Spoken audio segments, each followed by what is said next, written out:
Until recently, Helen Morris believed her life was stable, predictable, and most importantly, earned. Nothing had come easily to her, and that fact filled her with a quiet pride. She owned a successful wellness studio on the east side of Brighton, a light-filled space where women came not only for beauty treatments but also for conversation, reassurance, and the feeling that someone truly cared. Helen had built the business herself over the course of 12 exhausting years. She knew every corner of the studio, every supplier, every regular client by name. Her reputation was her shield. She lived in a spacious apartment overlooking a narrow park where children played in the afternoons and dog walkers passed by every morning like clockwork. The mortgage was nearly paid off. The furniture was tasteful, solid, chosen not for trends, but for durability. And most importantly, she had her son. Daniel, 25 years old, recently returned from London with a degree in business management, was the center of Helen's emotional universe.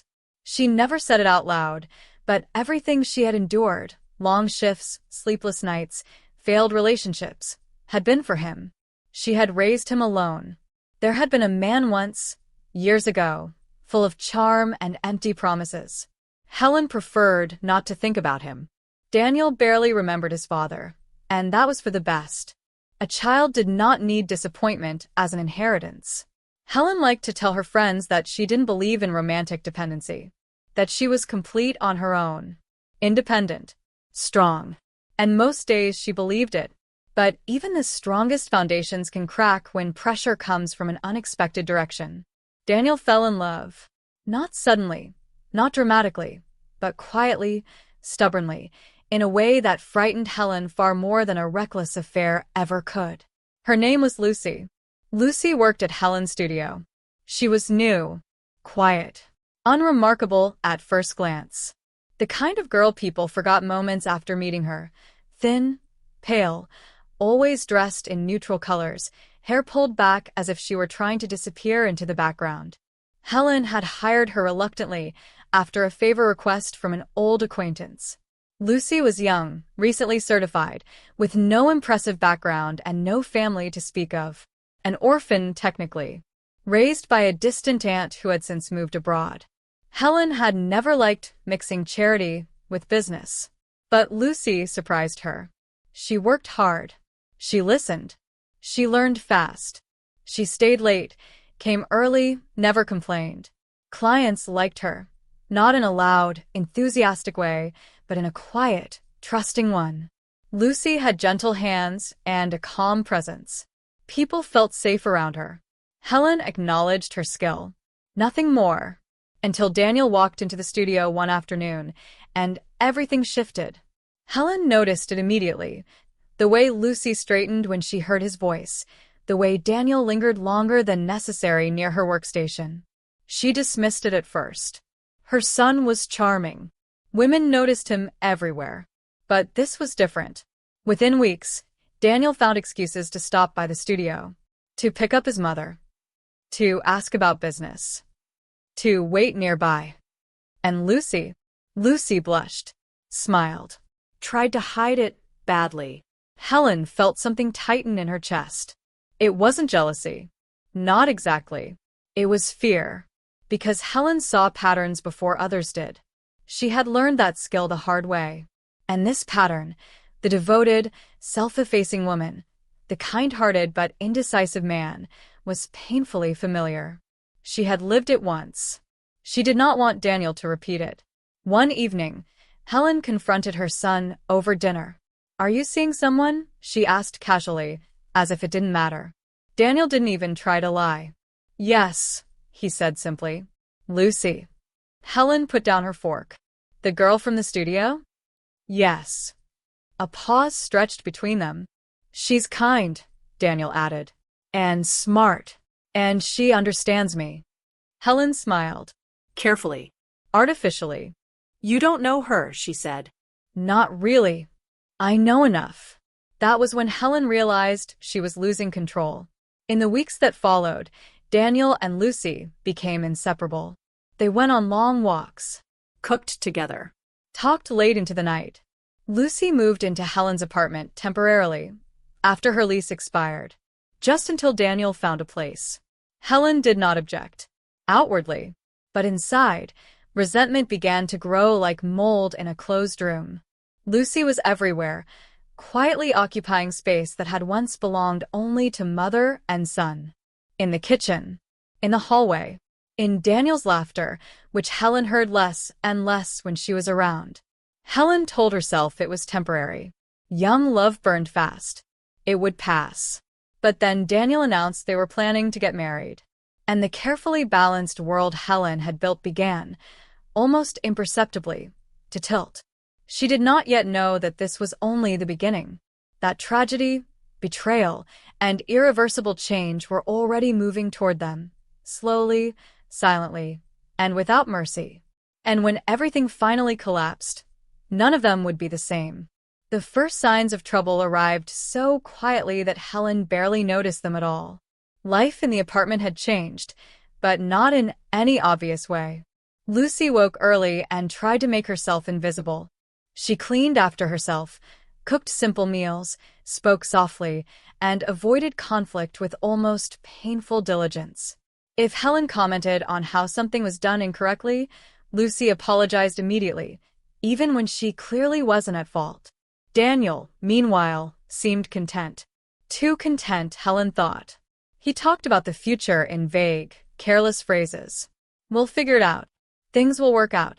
There's time." Time, Helen knew, was not an unlimited resource. He still hadn't found a job worthy of his education. He claimed he was looking for the right opportunity, but days passed, then weeks, and his search remained mostly theoretical. He slept late, spent hours on his phone, went out in the evenings with Lucy, returning smiling and relaxed. Helen tried to be patient. She reminded herself that Daniel was an adult now, that controlling him would only push him further away, that Lucy, irritating as her quiet presence was, had done nothing objectively wrong. Still, Helen felt something was slipping through her fingers. One Saturday afternoon, Daniel suggested a short trip out of town with friends. Just a drive along the coast, nothing dangerous. Lucy hesitated at first. She always hesitated. But Daniel convinced her. Helen watched them leave from the balcony. She remembered feeling an inexplicable wave of anxiety then, sharp and sudden, as if her body sensed something her mind could not. She almost called Daniel back. Almost told him to be careful. She didn't. The phone rang that evening just as Helen was washing dishes. "Mom," Daniel said, his voice unnaturally calm. "Don't panic. But we've been in an accident." Helen dropped the plate into the sink. It shattered, but she barely noticed. "What do you mean an accident?" she demanded. "Are you hurt?" "I'm okay." "A few scratches. But Lucy, she's worse. We're at St. Andrew's Hospital." Helen didn't remember how she got dressed, or how she called a taxi, or how she arrived at the hospital. The world narrowed to one unbearable thought.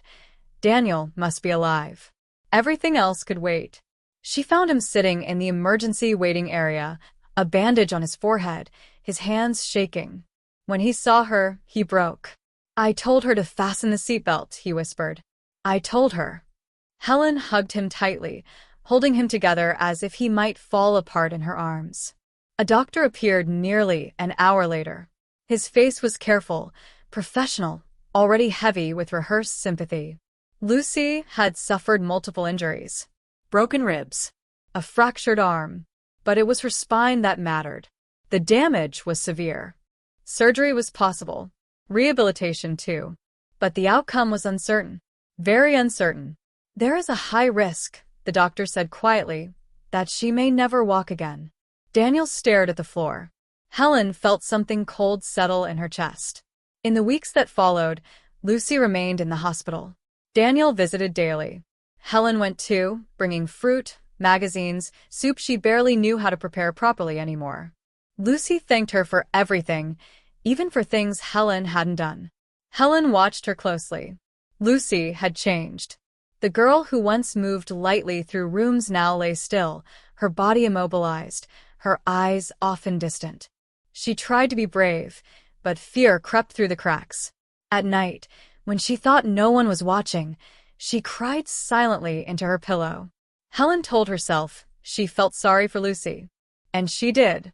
But beneath the sympathy lay another emotion, darker and harder to admit. Fear. Fear for her son's future. Fear of what this meant. Fear of responsibility creeping into her life again, heavy and unavoidable. Daniel insisted Lucy would move back into the apartment once she was discharged. "There's nowhere else," he said, "and I won't leave her." Helen didn't argue. Yet. Lucy returned home in a wheelchair. The apartment changed overnight. Furniture had to be rearranged. Doorways cleared. Routines adjusted. Helen suddenly found herself calculating space, time, energy, things she thought she had already given enough of in her lifetime. Daniel took care of Lucy at first with almost obsessive devotion. He fed her, helped her with exercises, slept lightly in case she needed something at night. Helen watched silently. She told herself it wouldn't last. She had seen this pattern before. Compassion fueled by guilt burned hot, but not long. A month passed. Daniel grew tired. Not cruel, not openly resentful, just tired. He began asking Helen for help more often. To watch Lucy while he stepped out. To prepare meals. To help with exercises when he was busy or exhausted. Lucy noticed. She apologized constantly. For existing. For needing help. For being slow. One night, Helen heard her crying again. And something shifted. Not sympathy. Understanding. Lucy knew. She knew Daniel was slipping away. She knew she was becoming a burden. Then Daniel announced he had to leave town for work. For a while, he said. A month. Maybe longer. Helen stared at him. And Lucy. "I'll send money. I'll call." Helen understood immediately. This was not work. This was escape. When Daniel finally admitted, weeks later, that he had never completed his degree, that he had lied about his education, Helen felt something inside her collapse entirely. Everything she had sacrificed, everything she believed she was building, had been based on an illusion. Yet even that revelation paled compared to what came next. Daniel returned briefly one evening, took his mother to a cafe, and told her the truth. He had met someone else. A woman named Emily. She was pregnant. Helen listened without interrupting. She had no strength left to be angry. "What about Lucy?" she asked quietly. "I'll support her financially," Daniel said. "But I can't live a lie." That night, Helen went home and sat beside Lucy's bed. She looked at the girl, fragile, pale, still fighting for movement in legs that no longer obeyed her. And for the first time, Helen did not see an intruder.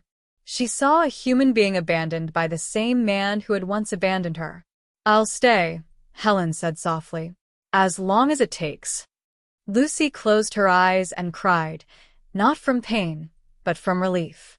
Neither of them knew then how deeply their lives were about to intertwine, or that the greatest losses were still ahead. The first blow came quietly, disguised as a minor inconvenience. Helen noticed it on a Monday morning while drinking coffee in her office at the studio. A new review had appeared online, short, sharp, and unpleasant. A client complained about poor service, rude staff, and an overpriced haircut that looked like it came from a discount salon. Helen frowned, but did not panic. One negative review among hundreds of glowing ones meant nothing. By Wednesday, there were 5. By Friday, more than a dozen. Helen told herself it was coincidence. Competitors did this sometimes. Anonymous cruelty had become cheap in the age of screens and fake names. Still, something about the tone unsettled her. The complaints were too similar, too carefully worded. They echoed the same phrases, the same accusations, as if written by one hand wearing different masks. Clients began to ask questions. "What happened to you?" One woman asked gently while Helen adjusted her hair. "You used to be perfect." Helen smiled, reassured them, promised nothing had changed. Inside, tension tightened like a wire. At home, Lucy sensed it immediately. Helen tried to hide her worry, but Lucy had learned to read rooms quickly. perhaps too quickly. When Helen's movements grew sharp, her words clipped, Lucy grew quieter, more withdrawn. One evening, Helen finally spoke. "Someone is trying to destroy my studio," she said, sitting on the edge of Lucy's bed. Lucy looked at her, alarmed. "Why would anyone do that?" Helen shook her head. "I don't know. Envy. Competition. Revenge." Lucy hesitated. "There was someone. A stylist you fired." She was angry. Helen stiffened. "Sharon." The names settled heavily between them. Sharon had been talented. Too talented, she believed. She stopped listening to clients, dismissed feedback, acted as if the studio existed to showcase her creativity rather than serve people. Helen had warned her, then fired her. Sharon had left furious. Helen had dismissed her threats at the time. Now, she wasn't so sure. The situation escalated quickly. A woman arrived one afternoon screaming about a haircut Helen knew hadn't been done incorrectly. She filmed the confrontation, edited it, and posted it online. The video went viral locally. Headlines followed. Blug. Comment sections filled with venom. Appointments were canceled. Staff cried. Helen stood at the center of the chaos, holding everything together by sheer will. Then came the fire. It happened at night. Fast. Total. The next morning, Helen stood in front of the blackened remains of her studio, smoke still clinging to the air. Firefighters spoke quietly. Police took notes. Neighbors whispered. The shop next door was untouched. The security system hadn't triggered. Helen felt strangely numb. She didn't cry. At home, Lucy cried for her. "I'm so sorry," she whispered over and over, as if the disaster were her fault. Helen stroked her hair mechanically. "I don't know what I did wrong," Helen said later, alone in the kitchen. "I worked honestly. I paid people well. I never cheated anyone." Lucy wheeled herself into the doorway. "Maybe," she said carefully, "someone couldn't forgive you for being better." Helen looked at her then, not as a burden, not as a reminder of loss, but as a source of unexpected clarity. In the days that followed, everything collapsed at once. Staff found new jobs. Insurance dragged its feet. Investigators hinted at arson, but offered no certainty. Daniel called once, offered minimal financial help, spoke mostly about his new life. Helen refused his money. She had lost too much to accept crumbs. One evening, while sorting through unopened mail, Helen found an envelope without a return address. Inside was a letter.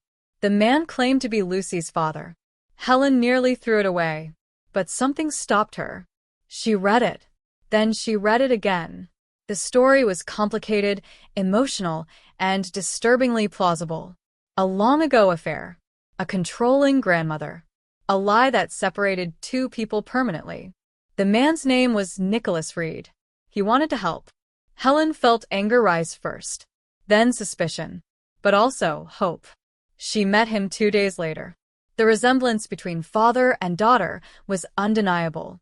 Same eyes, same gestures, same quiet intensity. Nicholas spoke calmly, listened carefully, offered proof without arrogance. He also offered help, real help, not pity, connections, legal pressure, information. Within weeks, the truth began to surface. The negative reviews traced back to fake accounts. The video blogger had been paid. Sharon had been seen near the studio days before the fire. A rival salon owner, desperate and reckless, had orchestrated most of it. The arson could not be proven, but the harassment stopped. The rival disappeared. Helen did not ask how. She didn't want to know. She had learned that survival sometimes required accepting outcomes without explanations. Slowly, she began to rebuild. A smaller space. Different concept. Fewer employees. Higher standards. Lucy helped. From her wheelchair, at first. Then, slowly, painfully with a cane. She designed the interior. Chose color. Suggested services. Clients returned. Some never left. And something else began to change. Helen began to see Lucy not as the reason her life fell apart, but as the reason she found a way forward. At night, Helen sometimes lay awake, listening to Lucy practice standing in her room, whispering encouragement to her own legs.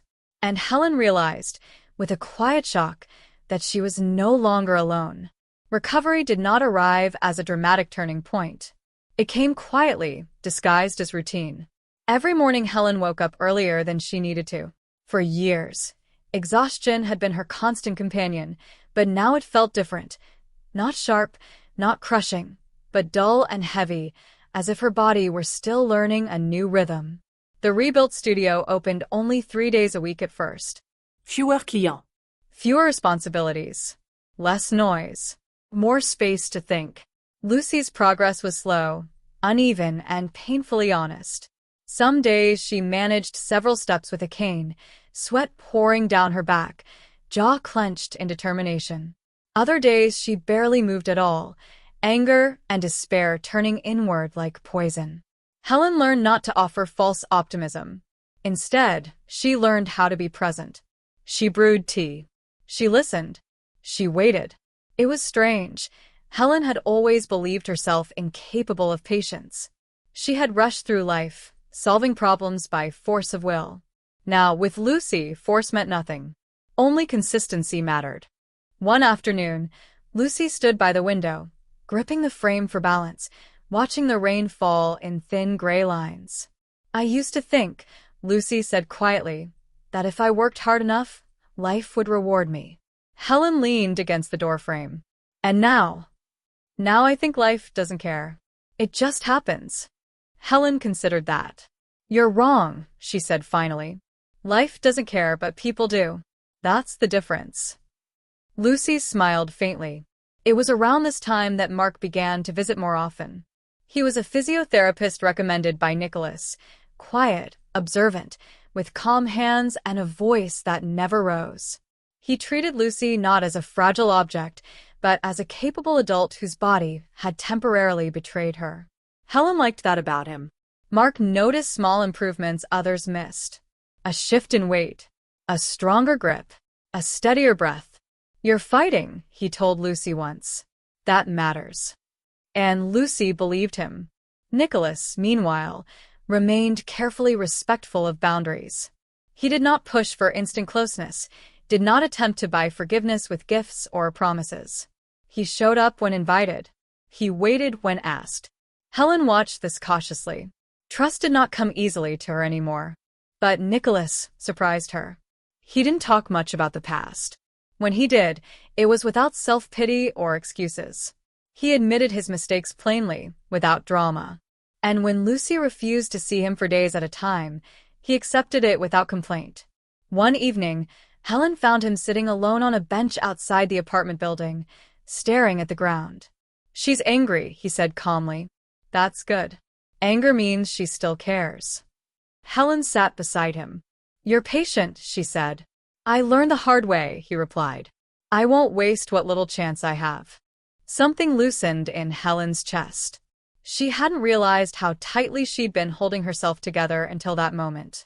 Daniel remained mostly absent. Occasionally, he sent messages. Money. Apologies that felt pre-written and shallow. Helen responded politely, briefly. Lucy stopped asking about him.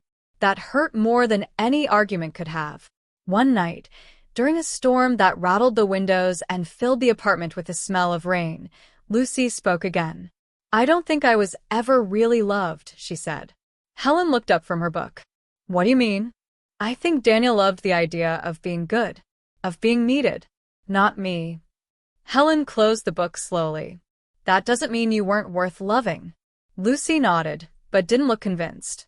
"Sometimes," she said, "I think the accident just sped things up. Made the truth obvious."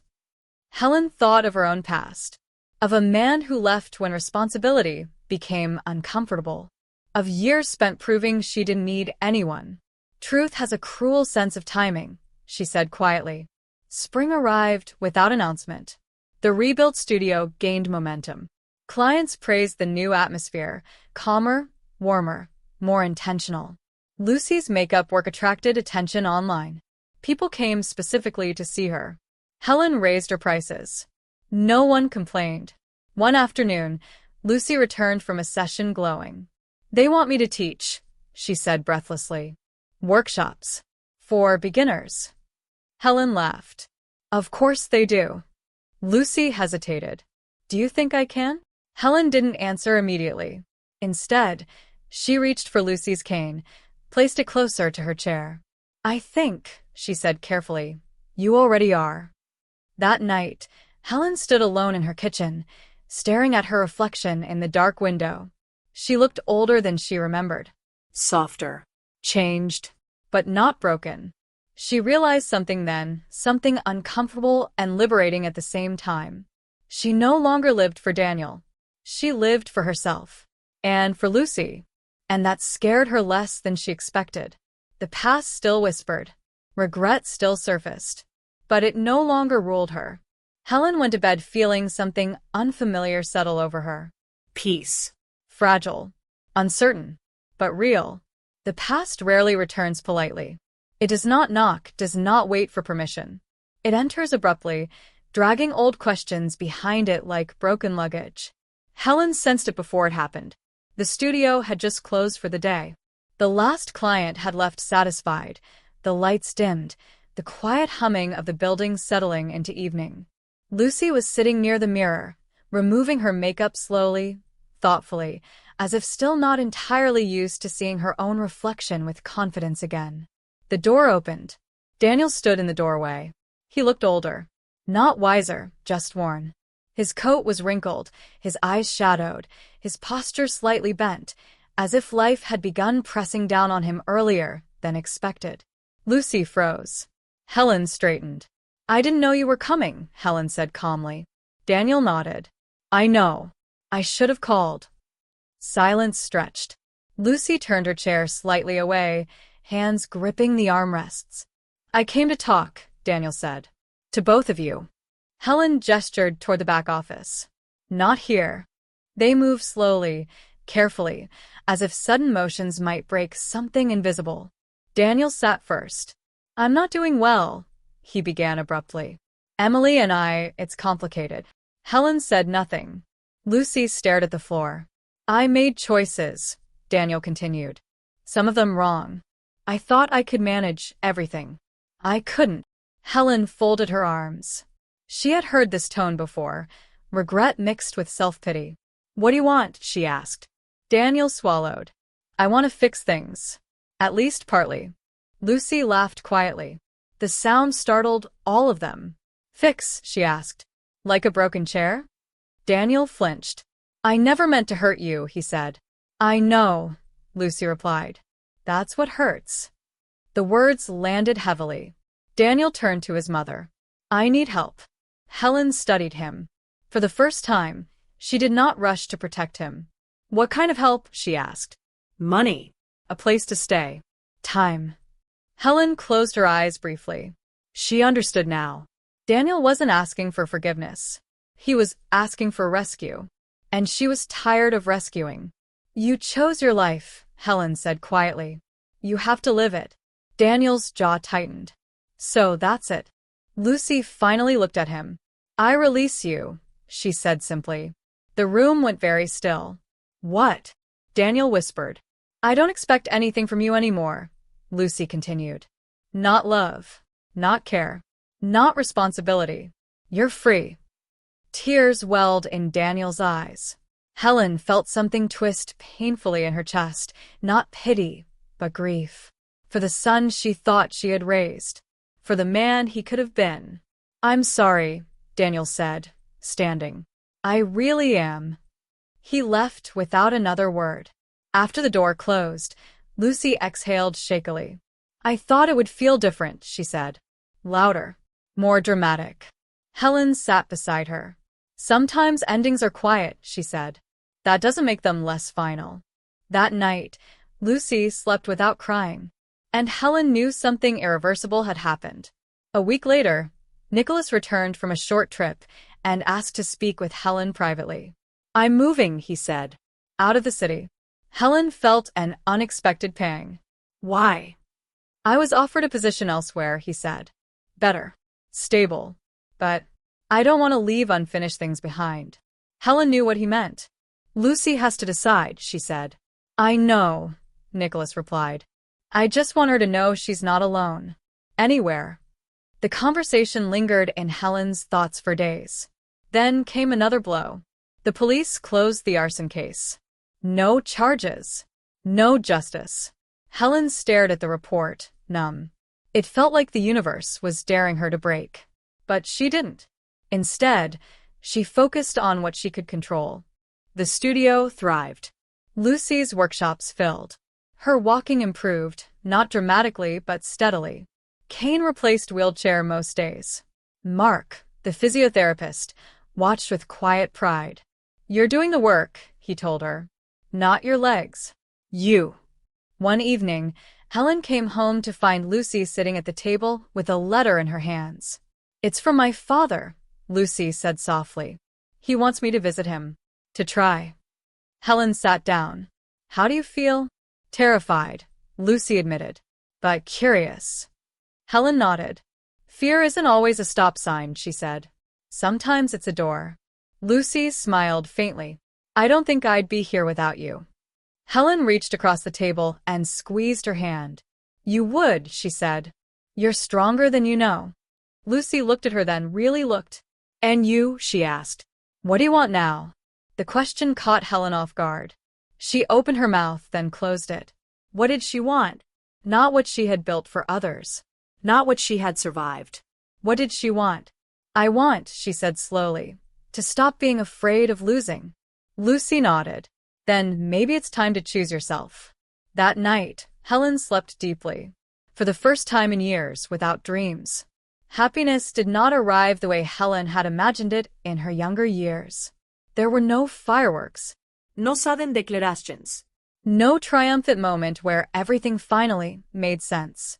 Instead, it arrived quietly, like morning light slipping through half-open curtains, touching familiar objects and making them look new. The studio had been open for almost 8 months when Helen realized she no longer thought of it as something she had lost and rebuilt. It was simply hers again, different, leaner, more intentional. She worked fewer hours, but with more presence. Clients no longer came only for results. They came for atmosphere, for calm, for trust. Lucy had become an essential part of that atmosphere. She no longer introduced herself apologetically. She no longer avoided mirrors. She walked slowly now, sometimes without a cane inside the studio, her steps careful but determined. Pain still existed, some days more than others, but it no longer defined her. Her workshops were booked weeks in advance. Women listened to her not because she spoke loudly or confidently, but because her words carried weight. She spoke about adapting. About letting go of old versions of oneself. About redefining beauty as something resilient rather than perfect. Helen watched her often from the doorway, and felt something close to awe. Nicholas visited regularly but never intrusively. He learned when to speak and when to stay silent. Lucy did not call him Dad yet, but she no longer flinched when he entered a room. They were building something fragile and real, brick by brick, without rushing. One afternoon, Lucy returned from a short visit to Nicholas's city glowing with a mixture of excitement and fear. He wants me to move closer, she said. Not to live with him. Just nearby. Helen nodded slowly. And what do you want? Lucy hesitated. I want to try. But I don't want to leave you. Helen smiled gently. You're not leaving me, she said. You're moving forward. Lucy's eyes filled with tears. So are you, she said. Helen didn't answer. She knew it was true. Daniel became a distant figure, a name that surfaced occasionally, without sharp pain. He sent birthday messages. Sometimes photos of a child Helen had never held. Helen wished him well, sincerely, and stopped expecting more. Letting go had been the hardest lesson, and the most freeing. One evening, after closing the studio, Helen and Lucy sat together on the small balcony, wrapped in light jackets, watching the city settle into dusk. I used to think, Helen said slowly, that strength meant carrying everything alone. Lucy smiled. And now? Now I think strength is knowing what not to carry. Lucy leaned her head against Helen's shoulder. They sat like that for a long time. Later that week, Helen received an invitation. A modest opening. A small community center. Lucy had been asked to speak, to share her story. Helen watched from the back of the room as Lucy stood at the podium, hands steady, voice clear. "I didn't lose my life," Lucy said. "I lost a version of it. And then I found another." People listened. Some cried. Helen felt something loosen inside her chest. That night, as they walked home slowly, Lucy stopped suddenly. "I walked 4 blocks today," she said, almost whispering. Without stopping, Helen laughed softly. "Then tomorrow you'll walk 5. Lucy smiled. "Only if you walk with me." Helen took her arm. "I will." Weeks passed. Spring turned into early summer. One morning, Helen woke up and realized she was no longer afraid of the future. She didn't know exactly what it held, but she trusted herself to meet it. That was new. On her birthday, the studio closed early. The apartment filled with quiet laughter. Nicholas brought flowers. Lucy baked a cake that leaned slightly to one side. Friends gathered, not many, but enough. Helen stood in the kitchen, watching it all unfold, and felt something warm and steady settle in her chest. Not triumph, not victory, belonging. Later that night, when the guests had left and the city hummed softly beyond the windows, Lucy handed Helen a small envelope. "What's this?" Helen asked. "Open it." Inside was a simple card. "Thank you for staying when you didn't have to." Helen closed her eyes. She understood then that life had given her something unexpected, not the future she once planned, but one she had earned in a different way. A future built not on control, but on choice. Not on fear, but on presence. Helen looked at Lucy standing there, strong, imperfect, alive. And she knew this was happiness. Quiet. Real. And finally, enough.